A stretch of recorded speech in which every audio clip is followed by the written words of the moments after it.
Well, hello, my friends. Welcome to a very special edition of the Live Inspired podcast, streaming to you live from St. Louis with John O'Leary. I could spend the next 35 minutes introducing my guest because she is that remarkable, that known, that accomplished, and that significant. But maybe the way that I'll introduce her today is to let you know that 2 days ago, speaking in Boston in front of 1,000 people, I brought up the names of a few of the folks recently that we have interviewed. And they nodded their heads when I brought up some names like, wow, that's impressive. That's impressive. That's really impressive. And then I brought up this woman's name. And as soon as I said her name, the entire room started applauding. This is a woman who is known, but this is a woman who is known not so much for what she has accomplished as much as she's known for what she's given back. Her name is Jackie JoynerKersee, and I have the pleasure today, my friends, of bringing her life, her story, her challenges, and her accomplishments in front of you today. So, Jackie JoynerKersee, my friend and my hero, welcome to Live Inspired with John O'Leary.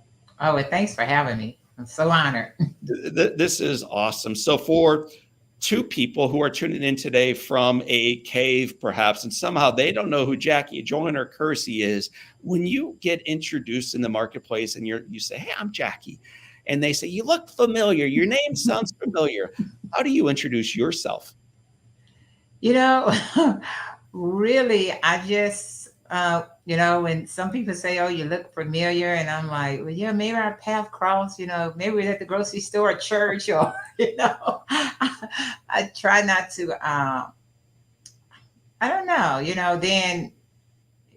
then some say, did you do sports? And I'm like, yes, but I really try to make people feel comfortable, Yes. around me while I'm feeling comfortable, and then they start getting to understanding the Olympic stuff. And then a lot of time I get approached about the community work that I do. And so to me, that is so rewarding.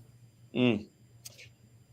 You listen, I've done an awful lot of research, reading, viewing, watching, listening on your story, on your past. And one of the things that amazes me most is we could spend the entire podcast talking about the accomplishments. But every time I hear you interview, there's two things that move me deeply. Number one is you have a big, goofy grin on your face the entire time. And every video I saw of you online, every picture I ever have seen taken of you, you have this brilliant grin. So my first question to you is, why is there so much joy that you radiate? I think for me, I just try to live in the moment, and even though there's negativity, but I really just try to take, just something good out of the day, and something that can make me smile. When I come to the center here and just seeing all the young kids, wanting to give you a hug, or someone say a kind word. And every time there's a kind word, there could be someone that just might have a negative word, but I don't let that stick to me, Mm. But for me, it's the joy that I have on the inside and how much I want to spread that to so many people. Mm. Well, you're spreading it to so many people right now. We're getting people chiming in already that they are huge fans. And I'll remind our listeners and our viewers right now to feel free to let us know who you are, where you're tuning in from. And if you have questions today for Jackie, do not hesitate to type them in. We will get to them at the very end, I promise. So let us know where you're tuning in from. And if you have questions, ask away. Jackie, you talked about the center here. So let's talk about here, but instead of talking about it in 2022, let's back the train up a little bit farther to where you were born and a little bit of your childhood. So I am a St. Louis, Missouri guy. You grew up just on the other side of the river in East St. Louis. What was childhood like for you? Yes, so growing up in East St. Louis, I have two younger sisters and an older brother, and a mother and father. I'm the oldest girl, and we lived in my great grandmother's home. And but we didn't have a lot of materialistic things, but we had a lot of love, and we were taught a lot about values and respect for ourselves as well as respect for others. Mm. And then also a real desire to work hard in life and to set goals, and sometimes things might not work out like you planned, but you don't give up. You stick with it. Yes. And that's how it was, because my mom and dad were teenagers when they had my brother Al first and then myself, but never did my mom or dad want to give up on us. We had to continue to fight and work hard, and also appreciate the love that was in our home and being able to share that outside our home. Mm. You're talking about your home, and we talked a little bit about your community, East St. Louis. When I travel, Jackie, I'm proud to say that I'm from St. Louis. I'm from this region. People have an immediate response when they think of East St. Louis. Growing up, what did you think about your community where you were from? Yeah, growing up in East St. Louis, home is home. That's your foundation. And even though others might have a totally different perspective, and then also the perception, but there are a lot of great people in the community, and there are things that's happening in our community that I think happen in communities all around the world. But I could never be ashamed to say where I was from, and Mm. that was very important to me to let people know that I was from East St. Louis. And even though it is tough at times, but that's a part of when I think of a community, you think of a village. I think of the days when we could walk the street, the days when people that was in your community knew if you were doing something wrong, could call your parents and let them know, or they could say something to you Mm. without me getting defensive, but taking it knowing that it was coming from a good place. Jackie, you grew up in this community, but you did not grow up with track shoes on. You did not necessarily grow up around the track. It was not until I think you were age 9 before you ran your first race. And then one thing that amazed me is it wasn't like you were wearing a gold medal at the end of that first race. So when did you begin to recognize that you might have a gift athletically? So for me, I came through the Mary Brown Center. It was a community center, and I was exposed to uh, dance. Catherine Dunham, who was from our community, and the arts and crafts. Work a lot with the Meals on Wheels programs. I learned my Roman numerals through this community center, and then they had different sports. So I got involved with track and field, and we were running the park. We ran on the cinder, on the dirt. But my first competition, I didn't. I finished last, but I just love going, coming to showing up every day, going to practice, listening to the coaches, and then I just said to myself, if I can improve a tenth of a second if I was running, or a half an inch if I was jumping, that meant the work that I was doing was paying off. Mm. And I realized that 4th through 9th would get all different color ribbons. Yes. And then 1, 2, and 3, they got hardware. And I'm like, oh, I got to figure out how I can get on the podium. And that's how I set my goals. And I continue to set my goals that way. Your mother was not hugely into athletics at this point. When did she begin to recognize that this little girl who finished last and then 7th and then 6th and ultimately 1st, that this little girl had a talent, and it was part of her job to bless it and encourage it?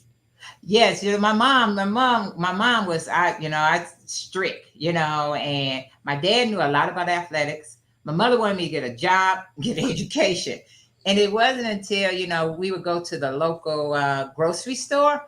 And so one of the clerks at the grocery stand or at the store was, as we were checking out, we said, oh, congratulations. I read about you in the newspaper. Mom was like, well, why are you in the newspaper?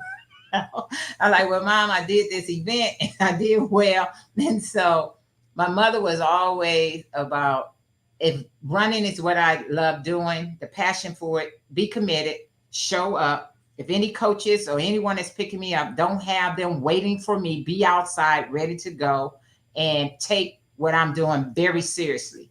And so she didn't really grasp the concept of athletics, but she knew that it was one way to motivate me to make sure that I stayed on top of my academics. I made sure that my room was clean.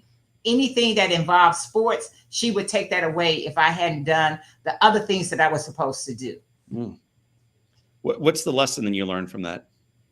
The lesson I learned from that was, one, to set goals, to follow through, and to know that when I think of where we are today, is balance. Because my mom was trying to tell me that I don't care about you running. You better make sure that room is clean. You better make sure you did all your homework. Then you could go out and what she would call play. That wasn't play for me. It's like this is very seriously, but had to have the balance. I couldn't have one without the other.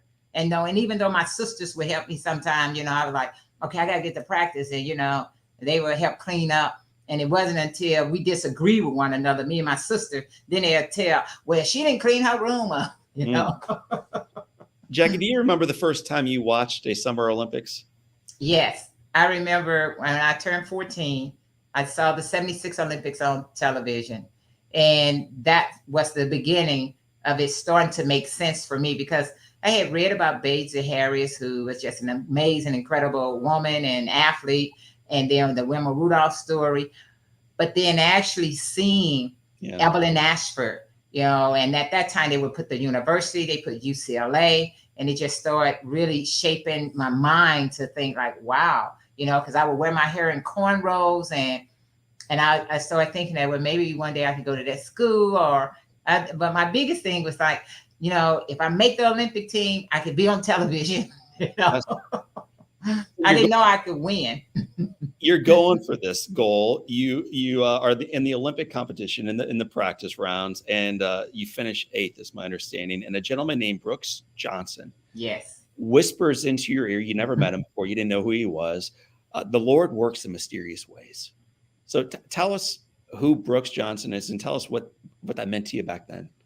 Yeah, so my first opportunity to make my first Olympic team was I was a senior in high school, and I went to the Olympic trials, and I finished 8th in the long jump.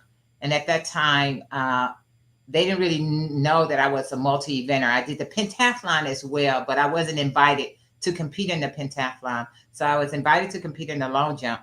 And the long jump didn't go, I think I jumped 20 feet 8. I know the distance. And I was kind of down and out. And then as I was leaving, the stadium, Brooks Johnson, who I didn't know him personally, but I had spoken with him on the phone because he was the head track and field coach at Stanford University at the time. But I had already signed to go to UCLA.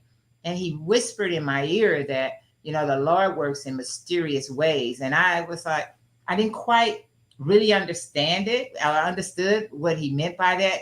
And then 4 years later, Brooks Johnson is our Olympic coach in the 1984 Summer Olympic Games in Los Angeles.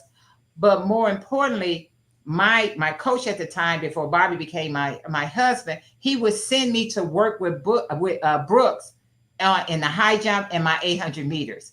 And yes, the Lord works in mysterious ways. Put people in your life, as long as you are open to receive them. Yes. And we've been friends ever since. There's a picture of you that I love where you're running. You're in California now. You've left behind my Midwest gray skies, and you went all the way out to Southern Cal. You're at UCLA. You're living the dream. And life is going extraordinarily well, and your times keep getting better, and your jumps keep going farther, and everything is going just perfect for you, Jackie. And then the Lord works in mysterious ways. And then your mom passes away. Yes. I believe you're a freshman in college. This is your mom. This is your hero. Talk about how that came to pass and what got you through those days. Yeah, I actually ended up going to UCLA on a basketball scholarship, and so I knew I wanted to run track because I knew I wanted to make the Olympic team in track and field. And so my freshman year at UCLA, I always told my mother that, I'm not going to be homesick. Everything's going to be all right. Man, when I traveled so far away, I was homesick, but I didn't really want to worry my mother. So a lot of times I would get off the phone and I would just cry, in my dorm room. But I wanted her to know that I was okay. And then I'm playing basketball. Same time, I'm having trouble with my breathing, and they diagnosed me as being an asthmatic. Yes. And then we have our game against Long Beach State. And at that time, Long Beach was probably ranked number 3 in the nation. And they had the number 1 player in the country on their team. And I had to defend her, and I had a great game. I ended up rushing back to my dorm room. And at that time, we had the landlines. I could call and ask, call collect. My mother would reject. I mean, she would call me back, Yes. And so this night she calls me back, and I could tell something wasn't right, but I didn't know, because as I grew up, and my mother would always tell me, you live each moment like it's your last. Tomorrow isn't promised to you. Mm. So even when I would talk about what I wanted to do at the beginning of the week, on the weekend, and she was like, no, get closer to the weekend. Don't tell me what you want to do on the weekend. So as I'm having this conversation with her, and I could tell that she was sniffling, and like I thought she had a cold, and she was saying, well, she's going to go see the doctor tomorrow. Yes. And that was kind of concerning, because we don't really talk about tomorrow. We always talk about the moment. And little did I know, this is probably at midnight. Then I get a call, I think between 2 and 4 o'clock in the morning, that my mother is very ill. I need to get home right away. And I know my aunt told me my mother had died. And I thought maybe I was dreaming. I just wasn't hearing it, because I'm like, I just talked to her. Yeah. And so, I got the news, and I traveled from Los Angeles to St. Louis, over to East St. Louis, at that time, St. Mary's Hospital. And then come to find out my mother was heavy contagious, and she was bleeding from every organ in her body, and she had contracted the worst form of meningitis. Yes. And that as I gathered my sisters and my brother, and my dad was there, but my mother would always put a lot of responsibility on me, and they made me, make the decision. Either we take her off, I call it the breathing machine, but the respiratory, in hopes of that we would have a glimpse of hope, but it wasn't meant to be.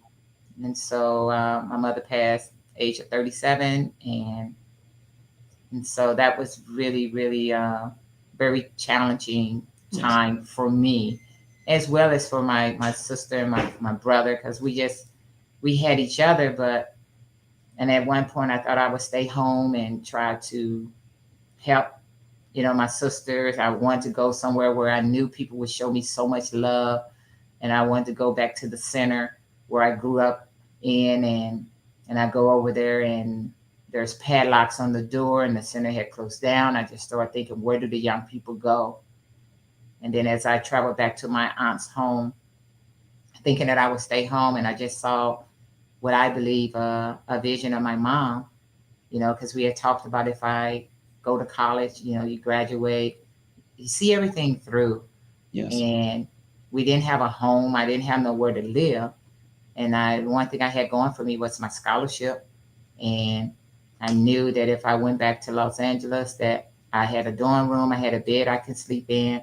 There's a cafeteria where I could get all the food I could ever want, and let me just see this through. And even though I knew it was going to be challenging, but just take it one step at a time.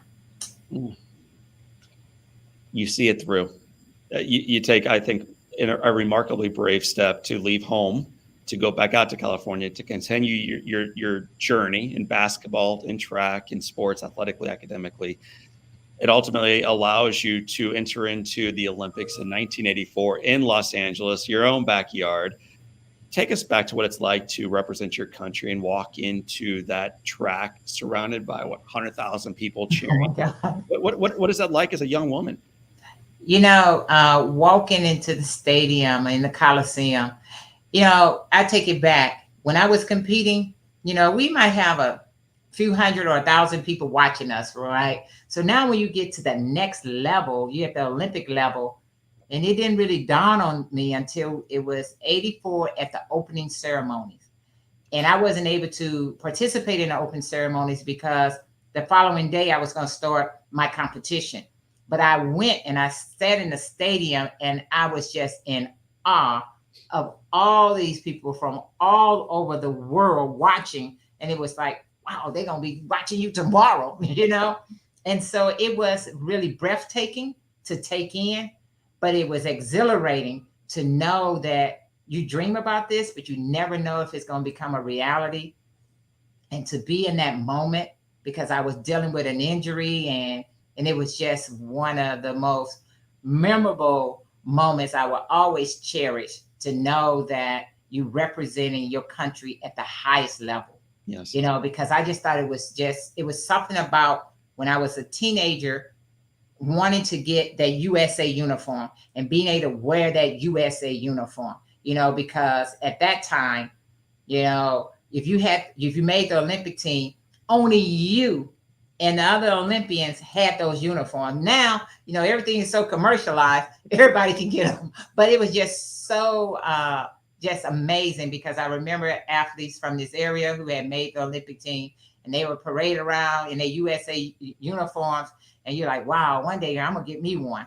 And so it's really an honor, a privilege to represent USA at the highest level. Yes. When it comes to, because it's the pinnacle for us, the Olympics, and being able to stand on either podium. But in me, I'm blessed that I could say I stand on the top of the podium from gold to silver to bronze. Yeah, all of them. And I maybe ironically, 84 Olympics, you are on the silver level.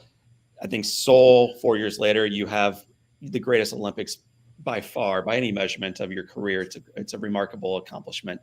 And then into Barcelona 4 years after that. But it's Atlanta that I wanted to spend just a couple minutes talking about. I think, Jackie, knowing your story, knowing your heart, this is your greatest Olympics.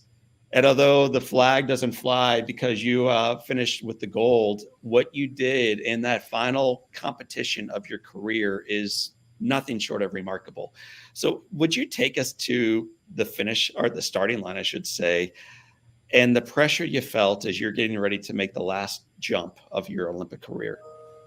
Yes, 96, I can see it as if it was, yesterday. That year, so many things were going, moving in the right direction. That's the same year, that summer, we break ground on eventually building the Jackie JoynerKersee Center. 2 weeks later, I'm going to the Olympic Games. I'm dealing with a hamstring injury, looking to compete in the 7-event discipline, the heptathlon. The first event goes well, but by the high jump, my leg was just wasn't responding. And so my husband come out of the stadium and I hear someone, I hear footsteps, but I know Bobby can't be out of the stadium on the tarp of the high jump, because that's where I was high jumping, and saying, no, I'm not going to allow you to do this to yourself. So maybe we'll pull from the heptathlon and give my leg a few days to calm down and see if I can compete in the open long jump. And so the day of the finals of the open long jump is that I'm just praying, got Dr. Lehman there making sure that my leg is good. And it was just nerve wracking. But what I had experienced 15 years early in my first Olympic Games in 84, I wasn't mentally strong. Yes. My leg was injured, but it wasn't as injured as it was in 96, and how much I made it out to be, instead of me focusing on trying to get the job done. And that's all I could remember, and all I muster up in 96 was that to think positive. If the leg gonna go out, they're gonna send a gurney out there and they're gonna wheel me off the track. But I am not going to give up on myself. I'm in 6th place in the long jump with a last jump to go. I line myself up on that runway. I visualize myself coming down, executing, climbing in the air, holding myself for a second, and let's see what the distance is going to be. So as I travel down that runway, I hit that board, climb, look back, see a white flag, which means I got a legal jump in.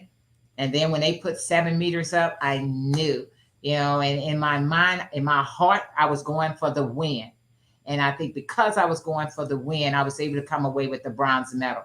If I had just been going for a safe jump for the bronze medal, I probably would have ended up in 8th place. So yes, and that's why the 96 Olympics, the long jump, that one moment there has been that medal means so much to me, because I could have given up. And all I said to myself is, I tell young people today, you can turn a doubter into a believer as long as you believe.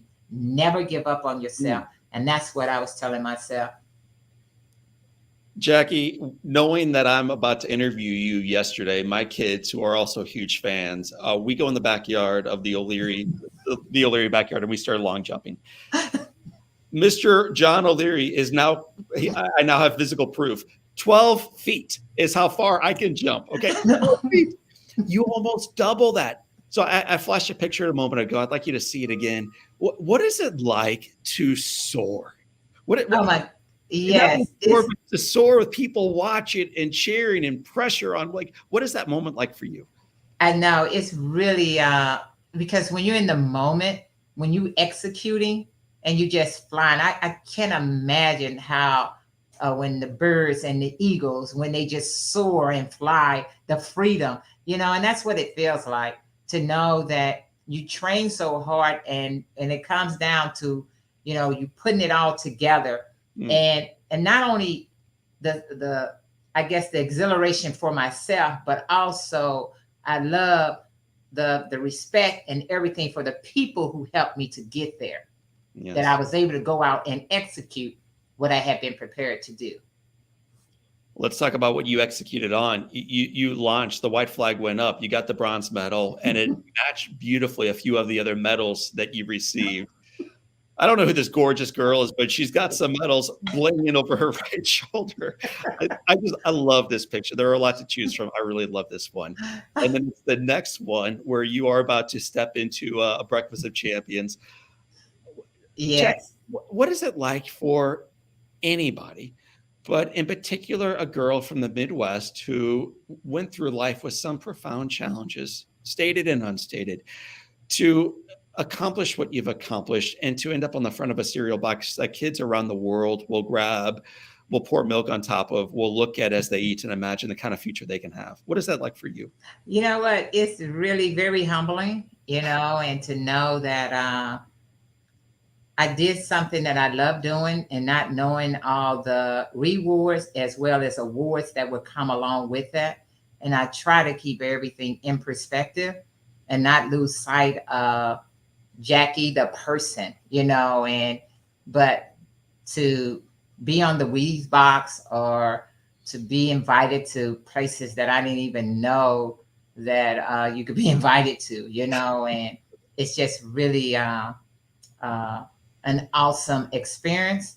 But I also try to make sure that I represent, myself as well as my family Hmm. and as well as my sport in the best light possible. We could talk about that family. I think we'd run out of time if we did so. But you are the royal family of Olympians. You have been trained and married to a fellow named Bob.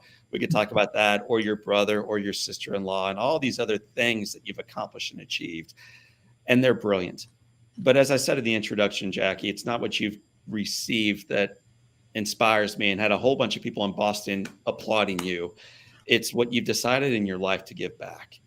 There's a picture we have now of a center that is graced with your name. Talk about what the center is and where it is and what it does. Oh, yes. The Jackie Joyner-Kersee Center is located in my hometown of East St. Louis, and we do after school programming. We also provide transportation, pick our students up from school, bring them to the JJK Center. They also get a meal. They go through our enrichment. We turn my autobiography, A Kind of Grace, into a curriculum called JJK Winning in Life, Mm, based off of 14 different principles that was a part of my life as I was evolving and growing up. And my hope and prayers is that we're able to plant these seeds with our students at a very young age, and it becomes transformative for them to later on in life. We also have an academy for kindergarten and first grade. We're going to go up to 3 grade levels, and so we do our STEM. We have agriculture. We working with U of I Extension and the Danforth Plant Science Center, as we have the JJK Food and Agriculture Innovation Center we're building. And so really it's a holistic approach for the work that we're doing in the hopes of trying to inspire. My hope is to inspire our young people to become great human beings, that I think they would do great things in life. Jackie, it's easier to go in the backyard, grab a white flag, raise it high, hop on a plane, and leave town. You could. You've got relationships everywhere. You've got friends everywhere. You've got the resources to do exactly that. You can live anywhere in the United States or anywhere in the world. You've put your roots purposefully in the Midwest, purposefully in East St. Louis, and purposefully investing yourself in these relationships of children that others candidly have turned their backs on and walked away from because it seems kind of hopeless. It seems like a long road to toe. Where do you get that energy and courage and audacity to keep striving to make a difference for these young people? I think, John, it's more like when we say hopeless, I think of hope. It was very important. I knew very early on that I would come back into the community because I wanted our young people to be able to touch me, be able to talk to me, not just see me on a TV screen or read about me in the newspaper or in their social study books, as they would tell me. But it was very important that I want them to know that the impossible is probable. You can do and become anything your mind can imagine through hard work. I don't walk in their shoes and they don't walk in my shoes, but we can say we do walk the same streets. We do experience in living in the same environment. But if you work hard, that you can turn a doubter into a believer. So it was very important for me to come back because every time I come back, they be like, "That's not you, Miss Jackie. You in Hollywood." And I'm like, Hollywood is where we make it. Hollywood is right here in East St. Louis. You're Hollywood, I mentioned earlier in our conversation that in every single picture ever I've seen of you, you have this brilliant smile, the same smile you've been gracing our viewers with today. What I also want to acknowledge, though, right now is in every picture I found with others, they also were radiating that joy. Here's a picture of you leading a parade. I mean, the streets are packed with people wearing red. They're trying to get physically fit, but more than that, they exude hope and faith and joy and life in a marketplace that seldom does. Jackie Joyner-Kersee, what do you do to not only personally show up with that mindset, but to intentionally go viral with it? What's part of that secret sauce for you? I don't know if it's a secret sauce, but I truly believe in meeting people where they are, but then also being able to listen to what they're saying in hopes that they in return would listen to me. And so surround myself with positive people. And I think that's very important. And every day it's not going to be a great day, but you can find something good out of that day, and that's what I try to focus on is that, when people saying you're tired, I say, no, you can't be tired. You made it over here. And they go, oh yeah. See, put a smile on their face that way, Awesome. So Jackie, you've written about your life story. You've taught us how to create better life stories for ourselves. And I had a very difficult time pulling through only 3 quotes from you that I admire, because your whole life I admire. Like the entirety of it is remarkable. But I want to put in front of you 3 quotes, and in your own words, have you then unpack what you mean when you say this. So quote number 1. Okay. Quote number 1. It is better to look ahead and prepare than to look back and regret. Yes. So on that one, I remember I was in the 6th grade, and we always teach coming back, and giving with your time. And I never forget this. The guy came in and he said that he wished he was trying to encourage us, to do everything we can because you don't want to look back with regret. And that he had some regret. And so that's why it's very important for me.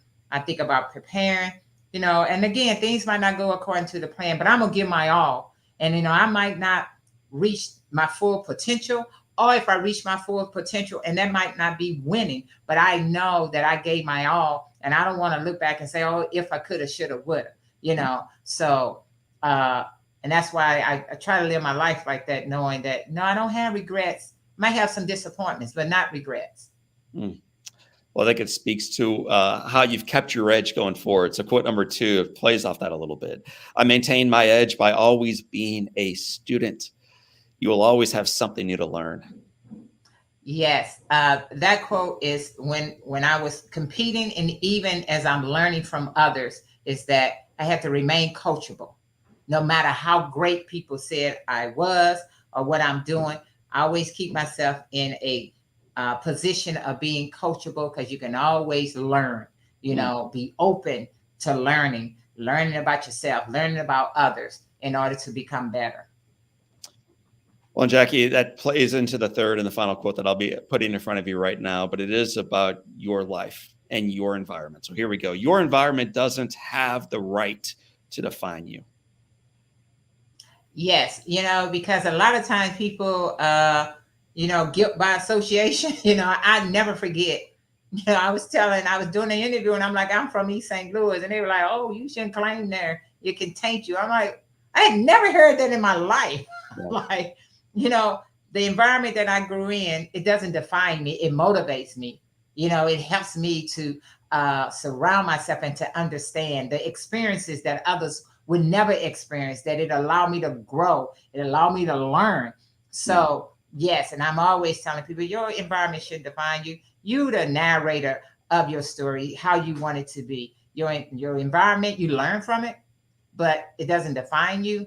And for me, it motivates me.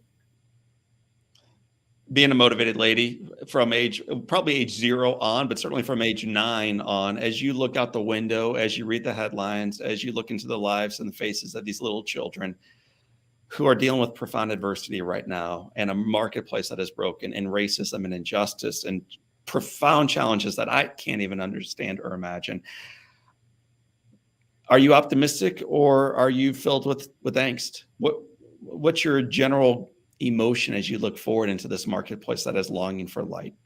You know what? I am one that's optimistic, and keyword is hope, and never give up. There is a time and place, a season for all, but we're going to learn from this, but we can never give up hope, and we got to always be optimistic. There's always something better lurking around the corner, but we just have to make sure that we're ready for it. Well, Jackie, we are ready for it. I need you to get your shoes on tight. We're going to go for a sprint for the final 94 seconds together. We call these the Live Inspired 7. These are 7 questions that we have asked humanitarians and philanthropists like you, athletes, Olympians, astronauts, heroes, authors.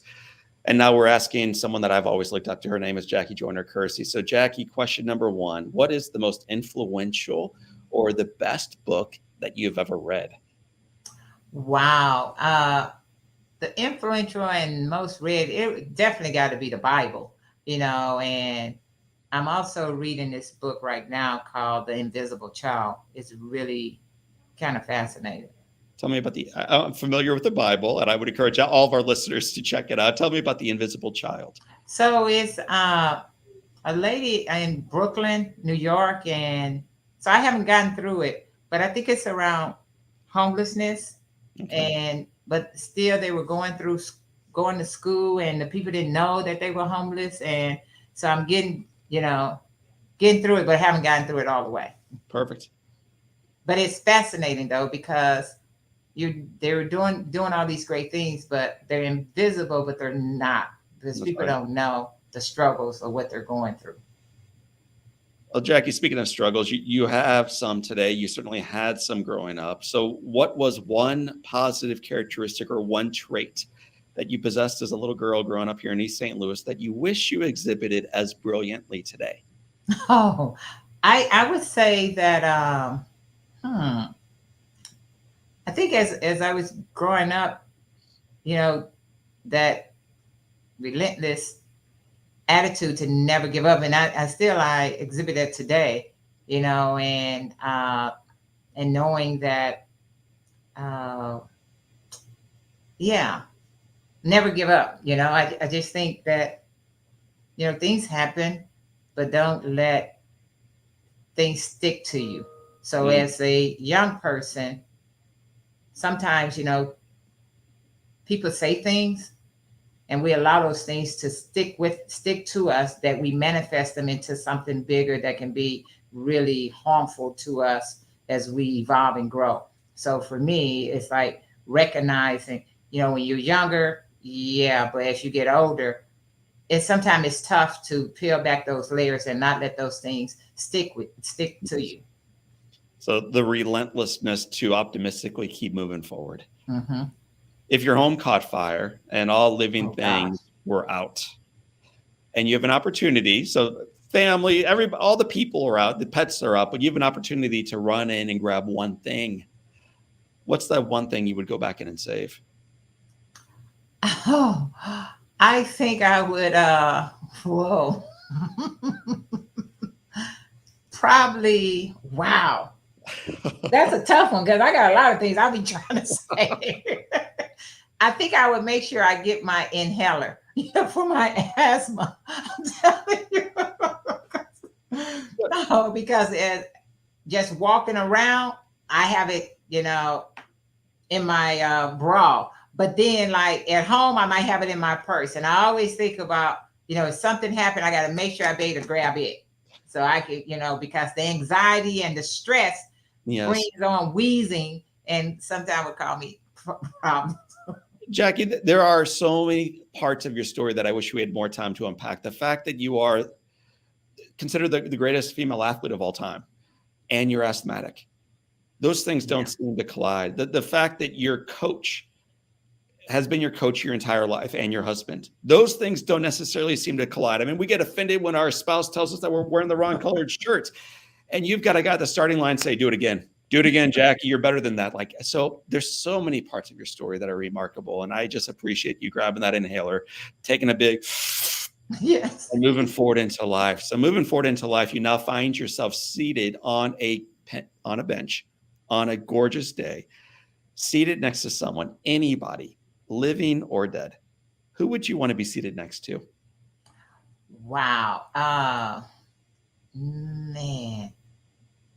I had the opportunity, to meet Wilma Rudolph, but I would love to always just be seated by her because she was just such a remarkable woman with so much influence Yeah. and during the time competing at the highest level in the 60s and never shown any bitterness. Is that yes. So I've heard you share her name several times, and I actually did research preparing for today on her because I wanted to learn more. For our listeners who aren't familiar with her or what she endured, just briefly summarize what she faced and how she showed up. Yeah, so Wilma Rudolph, her story, she had polio. She didn't think she would be able to walk, let alone run. And then eventually defeated that, went on to become the first woman to win 3 gold medals in a single Olympiad. And went on, she was a Tiger Bell from Tennessee State. Coach Temple coached them. And, that was the story of the Tiger Bells. And so many other great women who have come through Tennessee State, but under Coach Temple, and then she was a commentator, for the '84 Olympics, which I had an opportunity to meet her then, and then when I was competing in the World Championships in the '90s, and my godchild had traveled with us over to the World Championship, and back then during the summer you would have to say what was your, like you had to do these reports, what your summer was like. And so we wanted her to do, we were telling about Wilma Rudolph, and she was like, well, who is that? And so I called Wilma, and Wilma had me to bring her up to her room, and she sat down and gave her a lesson on who she was because they had to pick someone, and my godchild went to this Christian school, but they didn't have Wilma Rudolph. And so that's who she did a story on, and she was able to interview her in person. Beautiful. And then she just continued to do things in the community. But when I talk about her not being bitter, she could travel the world. And when she went back to Tennessee after winning 3 gold medals, she couldn't eat at the counter because of the color of her skin. And never did she come across bitter about it. It was just, Wilma was just Wilma, just a beautiful, beautiful person. This woman did not allow her environment to define her. Yes, exactly. Yes. Well, you took lessons from her life, and I just am so grateful for that. So what is the best advice she, your mother, your grandmother, or anybody else ever gave you? So the best advice Jackie Joyner-Kersee ever received is? I would say, oh,